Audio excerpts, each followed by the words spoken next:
चूँकि ये second type के सेकंड केस बन जाता है प्रोजेक्टाइल मोशन का, तो हॉरिजॉन्टल प्रोजेक्टाइल मोशन में आप किसी भी हॉरिजॉन्टली थ्रो करते थे प्रोजेक्टाइल को, जबकि जब यहाँ पे बात होती है आप किसी प्रोजेक्टाइल मोशन की बात करते हैं तो इसमें ये है कि ये सपोज कर लें कि बेटा आपका वाई एक्सिस है और ये आपका सपोज कर लें कि एक्स एक्सिस है। अब वाई एक्सिस और एक्स एक्सिस आपके पास ये हमने रेफर कर लिए, ये हमारे पास ओरिजिन है। आप किसी भी ऑब्जेक्ट को, अगर किसी ऑब्जेक्ट को हम यहाँ से लॉन्च करते हैं और लॉन्च करते हैं तो इस तरह से ऑब्जेक्ट जो है वो मूव करता है। हमने डिटेल से डिस्कस किया था कि देखें बेटा अगर आप इसको लॉन्च कर रहे हैं किसी भी एंगल पे विद द हॉरिजॉन्टल एक्सिस, तो आप बोलेंगे कि ये प्रोजेक्टाइल मोशन कौन सा है, ऑब्लिक प्रोजेक्टाइल मोशन है। जो लास्ट टाइम डिस्कस किया था उस पे हमने क्या किया था, हम सर्टेन हाइट से किसी प्रोजेक्टाइल को लॉन्च करते थे, इनिशियल वेलोसिटी हम देते थे अलोंग एक्स एक्सिस, तो इसलिए आप उसको कहते थे कि ये हॉरिजॉन्टल प्रोजेक्टाइल मोशन है। जबकि यहाँ पे आप ऑब्जेक्ट को किसी एंगल के साथ लॉन्च कर रहे हैं with the horizontal, it means कि अगर मैं बात करूँ यहाँ पे वेलोसिटी की, तो इसका मतलब जो वेलोसिटी मेरे पास है, जो मैंने जिससे मैंने लॉन्च किया है इसको, वो वेलोसिटी हमारे पास ये है। तो इसको आप बोलेंगे this is the initial velocity. आपके पास ये एक ऐसी वेलोसिटी है जो कि ना तो अलोंग एक्स एक्सिस है, ना तो ये टोटली अलोंग वाई एक्सिस है, बल्कि ये किसी एंगल के ऊपर हमने इसको लॉन्च किया है। ठीक, तो यहीं से आप इसके डेफिनेशन बना लें कि बेटा when a projectile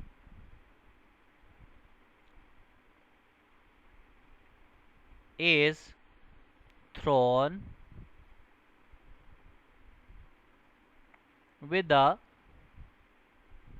some initial velocity with velocity vi at an angle theta with the horizontal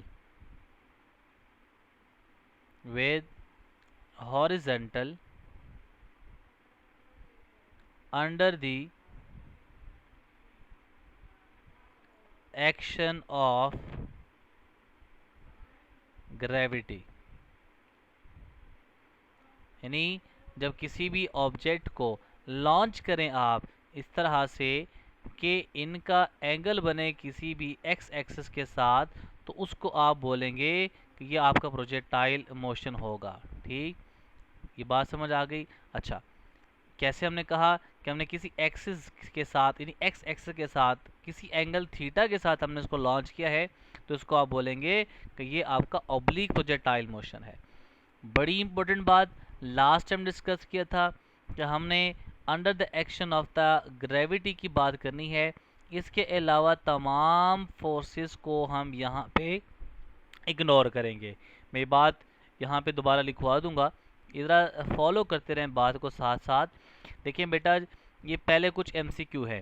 देखिए जिस पॉइंट से आप इसको लॉन्च कर रहे हैं तो उस पॉइंट को आप कहेंगे this point is known as point of projection. जिस पॉइंट से आप किसी भी प्रोजेक्टाइल को लॉन्च करते हैं उस पॉइंट का नाम क्या है, पॉइंट ऑफ प्रोजेक्शन, या आप इसको नाम दे सकते हैं कि this is called the launching point. जिस ऑब्जेक्ट को आपने थ्रो किया है जिस पॉइंट से, उस पॉइंट को आप नाम देंगे पॉइंट ऑफ प्रोजेक्शन, या फिर आप उसको नाम देंगे लॉन्चिंग पॉइंट। ठीक, फिर सेकंड आपके पास क्या होगी बात इसके अंदर, सेकंड बात ये है कि भाई जो आपका ये एंगल बन रहा है, जाहिर बात है किसी एंगल से आपने इसको लॉन्च किया है, तो उस एंगल को आप क्या कहेंगे, this angle will be known as angle of projection. ठीक है, एंगल ऑफ प्रोजेक्शन क्या हो गया कि the angle through which any projectile is launched is called the angle of projection. ठीक, फिर हमारे पास थर्ड पॉइंट इसके अंदर आता है, जो वेलोसिटी आपने दी है जिससे आपने इसको लॉन्च किया है उसको हम क्या कहेंगे, this is the launching velocity. ठीक है, या इसको एक और नाम भी दिया जाता है, उसका नाम क्या है, जिसको हम कहते हैं वेलोसिटी ऑफ प्रोजेक्शन। ठीक है, यानी जिस वेलोसिटी आप प्रोजेक्टाइल को लॉन्च कर रहे हैं, लॉन्चिंग वेलोसिटी, या उसको प्रोजेक्ट किए जा रहा है, थ्रो किए जा रहा है, तो उसको आप बोलेंगे ये क्या है, ये आपका कहलाया जाएगा वेलोसिटी ऑफ प्रोजेक्शन का आ जाएगा। ठीक, अच्छा, इसके बाद हमारे पास थर्ड पॉइंट हमारे पास क्या है, देखें ये जो पॉइंट आपके पास है, इस पॉइंट को आप बोलेंगे, this point is known as word, this is called the summit point. Summit point आपके पास क्या होगा, एक ऐसा पॉइंट है जिसके ऊपर आपके प्रोजेक्टाइल की जो हाइट है वो क्या है, मैक्सिमम, तो उसको आप बोलेंगे ये क्या है, समिट पॉइंट। डिटेल से डिस्कस करेंगे आगे, ये बार बार पॉइंट इसका जिक्र ही आएगा। अब इसी डायग्राम से आपका एक और यहाँ पे छोटा सा एमसीक्यू बन जाता है, जिसको आप क्या कहेंगे, इसको आप कहते हैं पॉइंट ऑफ इम्पैक्ट कहा जाता है। ठीक है, तो पॉइंट ऑफ इम्पैक्ट क्या है कि जहाँ पे कोई भी प्रोजेक्टाइल उसी ज़मीन की तरफ वापस आके उसको स्ट्राइक करता है, तो उस पॉइंट को हम कहते हैं ये क्या है, this is called word point of impact कहा जाता है। रिपीट करता हूँ बेटे दोबारा आपके लिए, पॉइंट ऑफ प्रोजेक्शन क्या है कि जहाँ से आप किसी प्रोजेक्टाइल को लॉन्च करते हैं उसका लॉन्चिंग पॉइंट या प्रोजेक्शन पॉइंट कहते हैं। जिस एंगल से उसको थ्रो कर रहे हैं वो एंगल ऑफ प्रोजेक्शन है, जिस वेलोसिटी से आप उसको लॉन्च कर रहे हैं वो वेलोसिटी ऑफ प्रोजेक्शन या launching velocity. During projection, during trajectory जो आपके पास बन रही है कि मैक्सिमम हाइट गेन कर रहा है, उस पॉइंट को हम कहेंगे समिट पॉइंट। और स्ट्राइक करता है ज़मीन को वापस, तो इसका मतलब ये क्या होगा, इम्पैक्ट पॉइंट कहा जाता है या पॉइंट ऑफ इम्पैक्शन कहा जाता है। ठीक, अच्छा, अब हमारे पास क्या है, कुछ इम्पोर्टेंट बातें हैं जो आपने याद रखनी है, जिसको हमने यहाँ पे लास्ट टाइम डिस्कस किया था कि कुछ की पॉइंट्स है जो कि आपने यहाँ पे याद रखना है। मैं उन्हीं पॉइंट्स को रिपीट कर देता हूँ दोबारा आपके लिए। सबसे पहला पॉइंट आपके पास क्या है, आप ये कहते थे कि जिस ऑब्जेक्ट को आप यहाँ से थ्रो कर रहे हैं उस ऑब्जेक्ट को हम क्या कहते हैं, उस ऑब्जेक्ट को हम कहते हैं प्रोजेक्टाइल, यानी the object thrown is known as word projectile कहा जाता है। सेकेंड पॉइंट आप क्या कहेंगे, जो बेटा आपके पास मोशन वो परफॉर्म किया जा रहा है, तो मोशन को हम कहेंगे this motion is known as projectile motion कहा जाएगा। ठीक, थर्ड पॉइंट आप क्या लिख सकते हैं इसके अंदर, थर्ड पॉइंट आपके पास होगा कि जो भी आपका ऑब्जेक्ट है जो कि प्रोजेक्टाइल मोशन है, तो वो जो पाथ फॉलो कर रहा है, ये आपके पास वो क्या हो गया, path followed by the projectile, तो उसको आप कहेंगे कि this is called the trajectory. ठीक, ट्रेजेक्ट्री इसको कहा जाएगा, यानी जो भी पाथ फॉलो कर रहा है उस पाथ का नाम क्या है, ट्रेजेक्ट्री कहा जाएगा। फोर्थ पॉइंट आप यहाँ पे क्या लिख सकते हैं कि जो पाथ फॉलो हुआ उसको तो हमने बोला ये ट्रेजेक्ट्री है, तो शेप ऑफ द पाथ, उसकी शेप क्या है, उसको आप बोलेंगे this is called the parabola. Last time discuss किया था कि अगर आप देखेंगे तो ये शेप भी पैराबोला बनती है, ये शेप भी आपके पास पैराबोला बनती है। तो पैराबोला की शेप देखें तो ये आपके पास शेप जो बन रही है तो ये पैराबोला से रिजेम्बलेंस रखती है, तो इसको हम कहते हैं this is word parabolic shape. अच्छा, अब आ जाए हमारे पास क्या है, इसके बाद हमारे पास है कि भाई जिस साइंस में आप इसको पढ़ते हैं, फिफ्थ पॉइंट आप लिखने जा रहे हैं यहाँ पे। फिफ्थ पॉइंट ये है कि जो आपके पास साइंस है जिसमें आपने इनको पढ़ना है उसको आप बोलेंगे this is called the ballistics. इन जिस प्रोजेक्टाइल जहाँ पे हम पढ़ते हैं उसको हम क्या कहते हैं, this is called the ballistics कहा जाता है। ठीक, अच्छा। हाँ, अब ये जो जितने भी पॉइंट्स आपने लिखे हुए हैं, ये सारे पॉइंट्स आपके बेटे एमसीक्यू के लिए इम्पोर्टेंट है, ये आपका एमसीक्यू में आ सकते हैं। हमारे पास नेक्स्ट जो कुछ की पॉइंट्स हैं मज़ीद हम उसको लिख लेते हैं। नेक्स्ट आपके पास की पॉइंट क्या होगा, हमने लास्ट टाइम बात की थी कि फोर्स अलोंग एक्स एक्सिस की वैल्यू क्या है, 0। इट मीन्स कि एम ए हमारे पास होता है इक्वल्स टू 0 हो जाएगा, क्योंकि force is equal to M A का फार्मूला लगा रहे हैं। तो फोर्स अलोंग एक्स एक्सिस है, तो इसका मतलब है कि एम तो 0 हो नहीं सकता। तो इसका मतलब क्या हुआ कि एक्सेलरेशन अलोंग एक्स एक्सिस की वैल्यू क्या हो गई, 0। अगर एक्सेलरेशन अलोंग एक्स एक्सिस की वैल्यू 0, तो change in velocity along x axis की वैल्यू क्या हो गई, 0। अगर चेंज 0 है तो इसका मतलब है कि इनिशियल और फाइनल आपस में क्या हो गए, बराबर। तो initial velocity along x axis और final velocity along x axis की वैल्यू क्या हो गई, बराबर। इसका मतलब है कि velocity along x axis will remains constant. ठीक, तो वेलोसिटी का एक्स कंपोनेंट क्या रहेगा, वो आपका कांस्टेंट रहेगा। और ये जो पॉइंट आपने लिखा है, ये यूएचएस के पेपर में एज इट इज़ आपका एमडी कैट के पेपर में सवाल आ चुका है। ठीक है, तो यूएचएस के पेपर में आपका एज इट इज़ ये एमसीक्यू आया हुआ है कि during projectile motion which component of the velocity remains constant. तो ये आपका एक एमसीक्यू हो गया। इसी तरह से आप आ जाए, हमारे पास नेक्स्ट पॉइंट हम क्या लिख सकते हैं। नेक्स्ट पॉइंट हम लिखेंगे, जैसे हमने एक्स कंपोनेंट की बात की, तो याद रखें फोर्स अलोंग वाई कंपोनेंट, यानी force along Y axis is not equal to 0।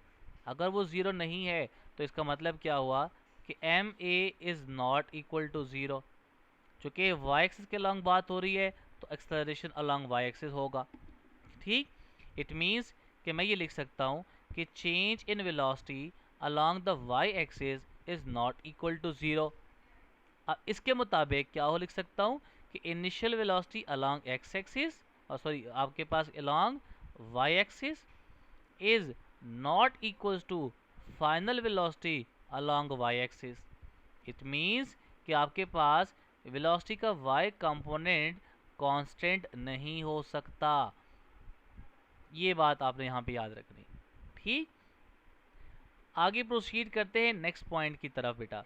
देखें नेक्स्ट पॉइंट आप क्या लिख सकते हैं, आपका नेक्स्ट पॉइंट हो सकता है कि हमने जितनी भी वहाँ पे बात की है, इसके अंदर हमने एरोडायनामिक फोर्सेस, एरोडायनामिक्स फोर्सेस को हम यहाँ पे क्या करते हैं, इग्नोर करते हैं। ठीक है, एरोडायनामिक फोर्सेस मींस कि कौन कौन सी फोर्सेस यहाँ पे होंगी। एरोडायनामिक फोर्स का मतलब ये है कि मेरे पास एक फोर्स होती है जिसको आप कहते हैं एयर रेजिस्टेंस, और सेकंड जो फोर्स मेरे पास होती है उसको आप कहते हैं, this is called the word frictional force. तो इन दोनों फोर्सेस को आपने यहाँ पे क्या करना है, इग्नोर करना है। ये आपके पास क्या हो जाएगा, इसके कुछ की पॉइंट्स आपके मिल गए। ठीक, अब आ जाए हमारे पास कुछ मज़ीद इम्पोर्टेंट पॉइंट, आप ज़रा गौर से सुनिएगा। मैं पॉइंट यहाँ पे लिखवा देता हूँ एक और वेरी इंपॉर्टेंट पॉइंट। अगर आपसे कोई पूछता है कि बताएं कि किस पॉइंट के ऊपर वेलोसिटी ऑफ द प्रोजेक्टाइल 0 है, तो याद रखें velocity is never 0 at any point during motion. वो कभी भी आपके पास 0 नहीं होगी। मैं एक्सप्लेन करता हूँ बेटा, फोकस इधर कीजिएगा बेटे प्लीज़, ज़रा तवज्जो से सुनिएगा बात को। सपोज कर ले कि आपके पास क्या है, यहाँ पे समझे कि ये मेरे पास वाई एक्सिस और ये मेरे पास क्या हो गया, एक्स एक्सिस हो गया। आम तौर पे स्टूडेंट क्या कहता है, ज़रा तवज्जो इधर रखिएगा, आप इस प्रोजेक्टाइल मोशन की बात कर रहे हैं जो कि हमारे पास किसी एंगल से हमने इसको लॉन्च किया है। अब यहाँ पे इस पॉइंट के ऊपर देखें, इस पॉइंट को आपने क्या कहा हुआ था? इस पॉइंट को कहा हुआ था कि ये हमारे पास समिट पॉइंट है। अब चूंकि ये मैक्सिमम हाइट वाला पॉइंट है, तो अक्सर स्टूडेंट समझता है कि जब हम किसी भी ऑब्जेक्ट को ऊपर लॉन्च करते हैं, जैसे अगर मैं इस ऑब्जेक्ट मेरे पास है ये, इसको मैं यहाँ पे अपवर्ड फेंकता हूँ, तो इसका मतलब है कि मैक्सिमम हाइट के ऊपर तो इसकी वेलोसिटी क्या हो जाती है? ज़ीरो हो जाती है। तो स्टूडेंट कहते हैं कि प्रोजेक्टाइल मोशन में भी तो हाइट मैक्सिमम गेन हो रही है, तो वहाँ पे भी आपकी वेलोसिटी ज़ीरो हो जाती है, लेकिन ऐसा नहीं होता। गौर से बात सुनिएगा बेटे, इस पॉइंट के ऊपर हमारे पास जो वेलोसिटी होगी उसको आप बोलेंगे नेट वेलोसिटी, यानी नेट वेलोसिटी ज़ीरो नहीं हो सकती। क्यों नहीं हो सकती ज़ीरो? ये भी ज़रा सुन ले। आपके पास ज़ीरो इसलिए नहीं हो सकती कि यहाँ पे इस पॉइंट के ऊपर हमारे पास दो कंपोनेंट एग्जिस्ट करते हैं वेलोसिटी के। एक कंपोनेंट हमारे पास होता है वेलोसिटी का फाइनल कंपोनेंट जो कि अलोंग एक्स एक्सिस, और final velocity along Y axis. चूंकि अगर आप मैक्सिमम हाइट की बात करते हैं तो मैक्सिमम हाइट के ऊपर वर्टिकल मोशन हो रही है, तो यहाँ पे final velocity along Y axis तो ज़ीरो होता है, लेकिन final velocity along x axis zero नहीं होती। इसका मतलब है कि अगर एक कंपोनेंट भी एग्जिस्ट कर रहा है तो फिर आपके प्रोजेक्टाइल मोशन के अंदर आपकी वेलोसिटी कभी भी ज़ीरो नहीं हो सकती। क्लियर? इसी पॉइंट के ऊपर जरा देखिएगा कि अगर वो काइनेटिक एनर्जी के बारे में पूछता है तो काइनेटिक एनर्जी हमारे पास होती है 1/2 mv²। तो यहाँ पे हमारे पास v के दो कंपोनेंट है, इट मीन्स कि वो क्या होगा? वी एफ एक्स का भी होगा plus V F Y component भी होगा। तो अब यहाँ पे देखिए कि आपके पास final velocity along Y axis तो ज़ीरो है, लेकिन एक्स तो ज़ीरो नहीं है, तो इसका मतलब है एक कंपोनेंट ज़ीरो, लेकिन एक कंपोनेंट की वजह से काइनेटिक एनर्जी एग्जिस्ट करेगी। सो यही आपका नेक्स्ट पॉइंट बन गया। आप 11 पॉइंट यहाँ पे लिखिएगा कि kinetic energy is not equals to zero at any point during motion। ये आपका 11 पॉइंट हो गया यहाँ पे। इसी तरह से आप नेक्स्ट पॉइंट ज़रा देखें, वेरी इंपॉर्टेंट पॉइंट। अगर आपसे कोई नेक्स्ट पॉइंट के बारे में पूछता है कि बताइएगा कि आगे मज़ीद क्या हम कर सकते हैं, तो लास्ट पॉइंट हमारे पास कौन सा था? आपका था 11 पॉइंट था। नेक्स्ट पॉइंट हमारे पास होगा 12। तो ज़रा फोकस इधर कीजिएगा स्टूडेंट्स। 12 पॉइंट ये है कि मोमेंटम के बारे में अगर वो पूछ लेता है, momentum is never zero at any point of motion। जैसे अगर सबमिट पॉइंट के ऊपर बात करेंगे तो मोमेंटम है p is equals to M V, वहाँ पे वेलोसिटी के दो कंपोनेंट्स एग्जिस्ट करेंगे। इट मीन्स के वी एक्स तो ज़ीरो नहीं हो सकता, वी एफ ज़ीरो होगा, तो इसका मतलब है फिर भी मोमेंटम एग्जिस्ट करेगा। ये आपका नेक्स्ट पॉइंट हो गया। नेक्स्ट पॉइंट बेटा देखिए ज़रा, 13 पॉइंट आपके पास क्या हो जाएगा? वो ये है at point of the projection and point of impact, ये बड़ा इंपॉर्टेंट पॉइंट एमसीक्यू के लिए, velocity is maximum. Initial velocity आप दे रहे हैं तो वेलोसिटी वैसे ही मैक्सिमम होगी, जब वो वापस आएगा तो स्पीड बढ़ेगी, तो पॉइंट ऑफ इम्पैक्ट के ऊपर आपकी वेलोसिटी क्या हो जाएगी? मैक्सिमम हो जाएगी। ठीक है। नेक्स्ट पॉइंट आपका 14 क्या बनता है? 14 पॉइंट आपका बनता है, आप लिख सकते हैं यहाँ पे कि एट दी समिड पॉइंट जो कि मैक्सिमम हाइट वाला पॉइंट है, तो उस पर आप क्या लिखेंगे कि kinetic energy is kinetic energy and velocity, मैं दोनों पॉइंट्स को यहाँ पे इकट्ठा कर रहा हूँ, इज मिनिमम। समिट पॉइंट के ऊपर वेलोसिटी भी मिनिमम होती है, नेट वेलोसिटी की बात हो रही है, और नेट काइनेटिक एनर्जी की बात हो रही है, तो वो आपके पास क्या हो जाएगी, मिनिमम हो जाएगी। ठीक है, नेक्स्ट पॉइंट आपके पास क्या है, 15 पॉइंट्स, बड़ा इंपॉर्टेंट पॉइंट है इसका भी। आप क्या लिखेंगे, आप लिखेंगे vertical component of velocity decreases till, मैं बात इस तरह से लिख सकता हूं कि till summit point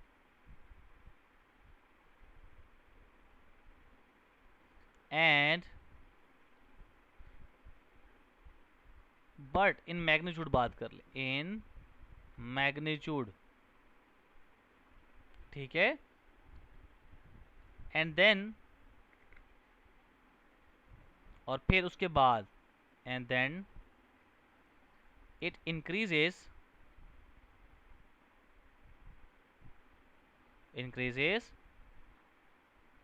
till landing point.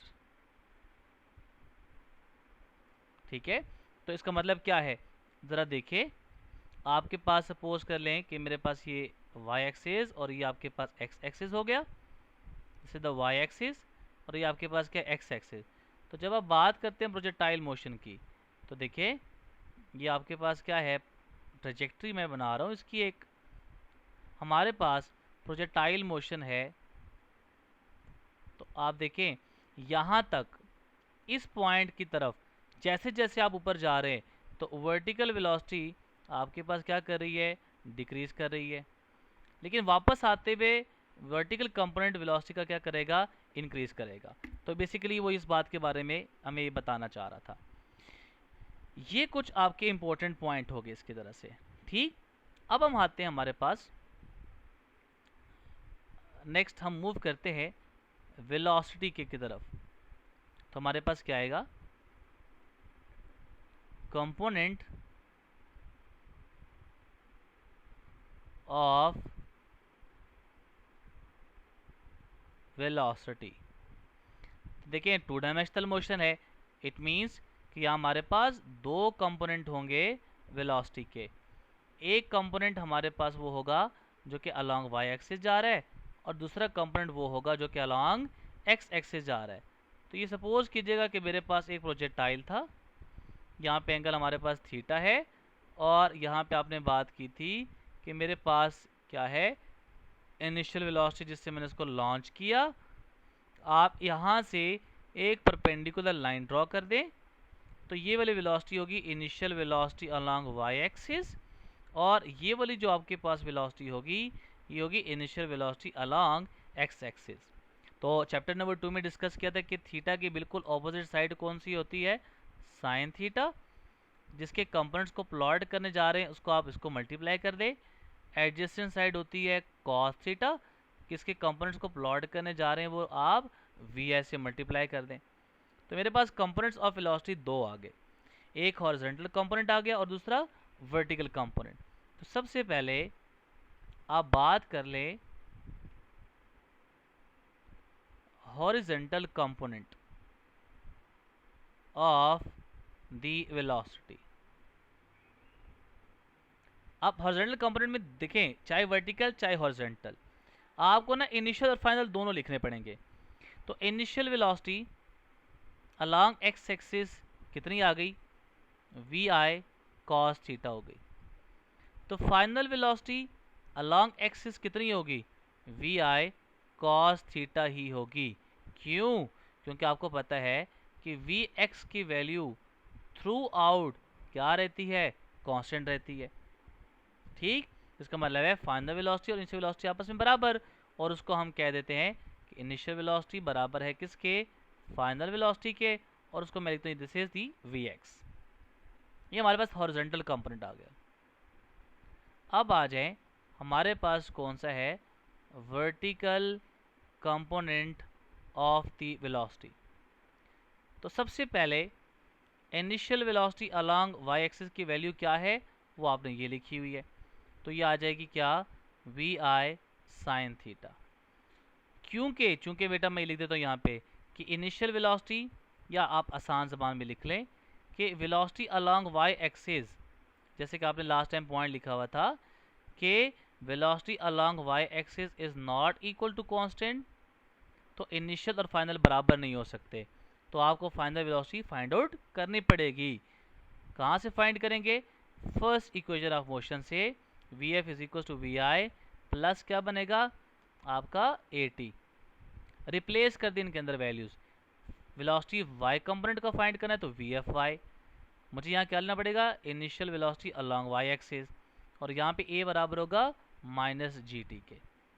ठीक, तो ये मेरे पास वैल्यू आ गई किसकी, फाइनल वेलोसिटी। थोड़ी सी इसकी वैल्यू को आप मॉडिफाई कर लें। इनिशियल वेलोसिटी वाई एक्सिस ये है, तो आप लिखेंगे वी आई साइन थीटा माइनस किसके बराबर आ गया, जी टी के।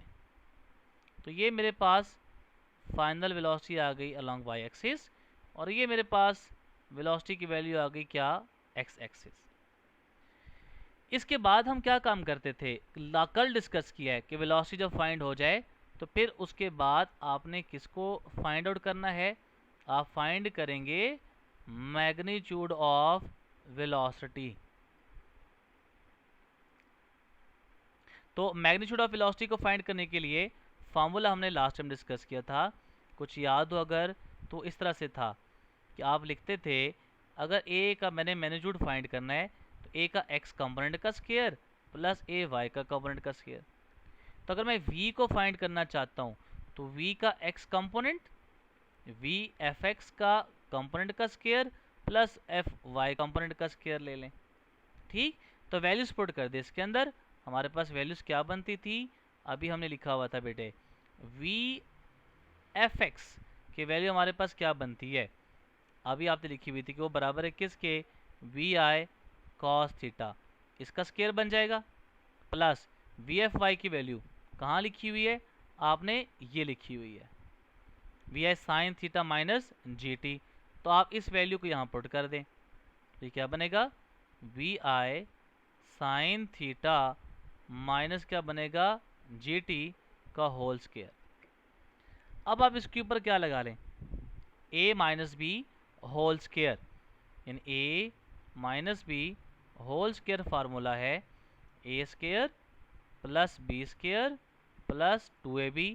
इस फार्मूले से इसको ओपन कर लें, तो मैं क्या लिखूंगा, v इज इक्वल्स टू, ये बनेगा we I cos square theta, ये लिख लिया, प्लस इसको आपने a लिया हुआ है और इसको आपने b लिया हुआ है, a का स्क्वायर तो V I square sine square theta बच जाएगा, प्लस बी स्क्वायर, तो प्लस बी स्क्वायर क्या है, G square T square, minus 2 फार्मूले का, ए की वैल्यू आपके पास क्या है, वी आई साइन थीटा, और बी की वैल्यू आपके पास क्या है, जी टी। तो ये आपने फार्मूले से इसको ओपन करके लिख लिया है। ठीक, तो this is the magnitude of the instantaneous velocity.